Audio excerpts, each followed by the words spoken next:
Oke, Assalamualaikum warahmatullahi wabarakatuh. Perkenalkan, nama saya Sinta Riadowici.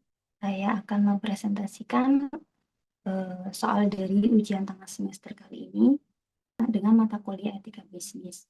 Sebelumnya, saya akan memaparkan latar belakang dari soal ujian kali ini.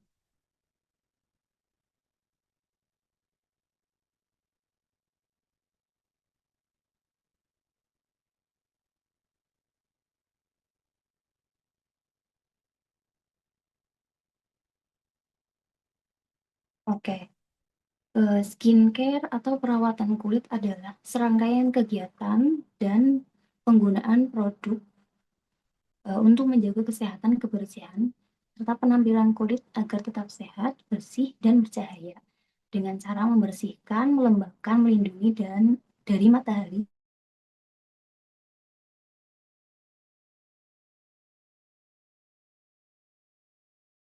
atau hiperpigmentasi. Oke.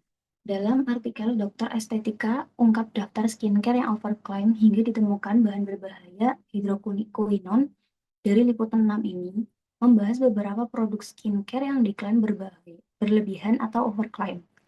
Terkait manfaatnya dan bahkan mengandung bahan berbahaya seperti hidroquinone tanpa izin yang jelas.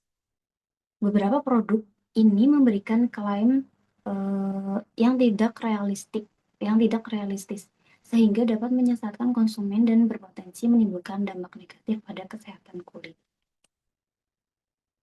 Lalu masuk ke soal yang pertama. Berikan pandangan Anda mengenai praktik overclaim dalam industri skincare. Apakah Anda setuju atau tidak setuju dengan cara beberapa produk skincare memberikan klaim berlebihan? Jelaskan alasan Anda secara singkat dan dukung dengan teori atau prinsip etika bisnis yang relevan. Oke, dalam soal ini saya menjawab saya tidak setuju dengan janji yang terlalu hebat. Karena seperti kebohongan atau tidak jujur kalau janji hebat tapi hasilnya biasa saja. Atau bahkan membahayakan konsumen. Itu dinamakan menipu konsumen. Ini melanggar prinsip etika bisnis tentang kejujuran atau honesty. Bisnis suatu perusahaan harus jujur tentang apa yang bisa dilakukan produknya. Jika produknya bisa membuat wajah jadi putih dalam 1 hari, padahal tidak mungkin, itu tidak jujur. Selain itu, dengan menggunakan bahan yang berbahaya, hidroquinone, mereka juga tidak peduli keselamatan konsumen. Mereka tidak bertanggung jawab atas apa yang mereka perjualkan. Sedangkan konsumen hanya tahu janji dan harga yang terjangkau.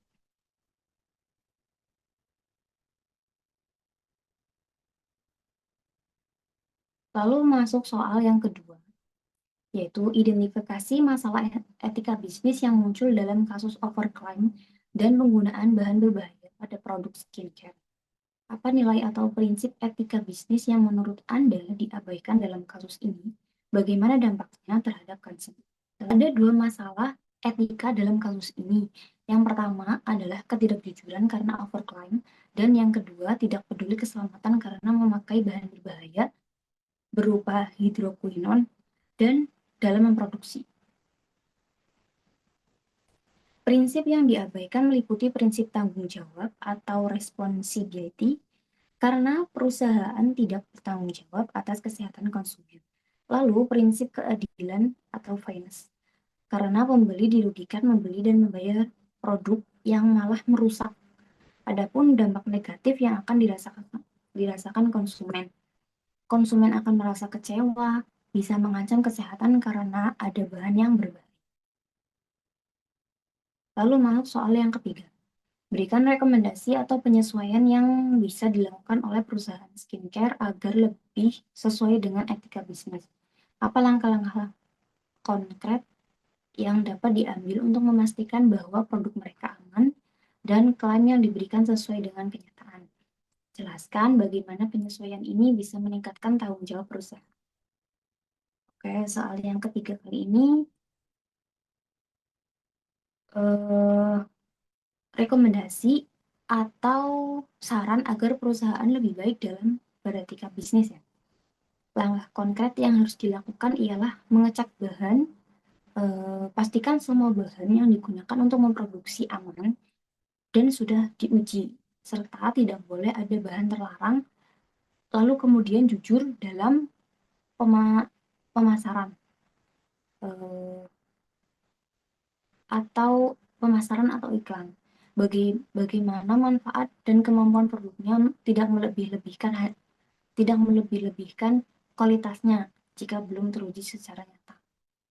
Lalu transparansi tentang informasi produk, ditulis semua bahan pada kemasan secara terbuka dan lengkap. Lalu langkah yang kedua ialah meningkatkan tanggung jawab, tunjukkan perusahaan atau produsen peduli kepada konsumen. Tidak hanya jual produk saja, tapi juga jual kualitas yang baik. Ini juga bisa disebut tanggung jawab sosial perusahaan atau CSR, atau bisa disebut tanggung jawab produk. Lalu keempat,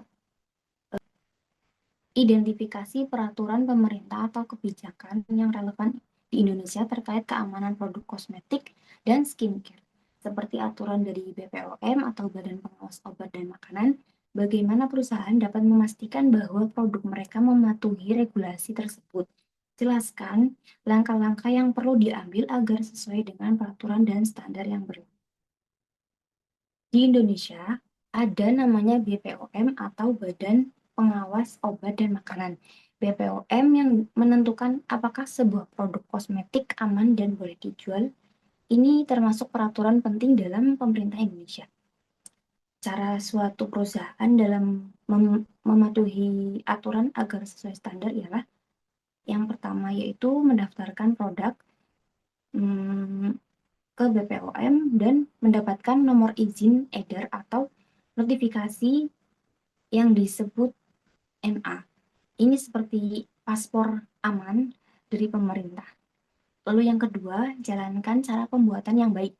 Pabrik harus bersih dan proses pembuatannya harus benar. Ini namanya cara pembuatan kosmetik yang baik atau CPKB. Lalu yang ketiga, tidak pakai bahan terlarang. Mereka harus selalu mengecek daftar bahan yang dilarang oleh BPOM dan tidak boleh menggunakan. Lalu masuk soal kelima, yaitu jelaskan outcome atau dampak yang Anda harapkan jika perusahaan skincare benar-benar menerapkan etika bisnis yang sesuai dan mematuhi peraturan pemerintah. Bagaimana penerapan ini bisa berdampak pada kepercayaan konsumen, reputasi perusahaan, dan kesehatan masyarakat. Hal atau dampak yang diharapkan jika perusahaan sudah baik dan patuh. Yang pertama yaitu konsumen akan percaya pada perusahaan itu, mereka tahu perusahaan ini jujur dan tidak akan membahayakan para konsumen. Lalu yang kedua, nama baik perusahaan jadi bagus atau reputasinya jadi bagus. Konsumen akan senang membeli produk di perusahaan yang baik. Lalu yang ketiga, karena semua produknya aman, maka konsumen akan sehat dan terhindar dari hal yang berbahaya. Ini akan membuat semua orang bahagia dan aman.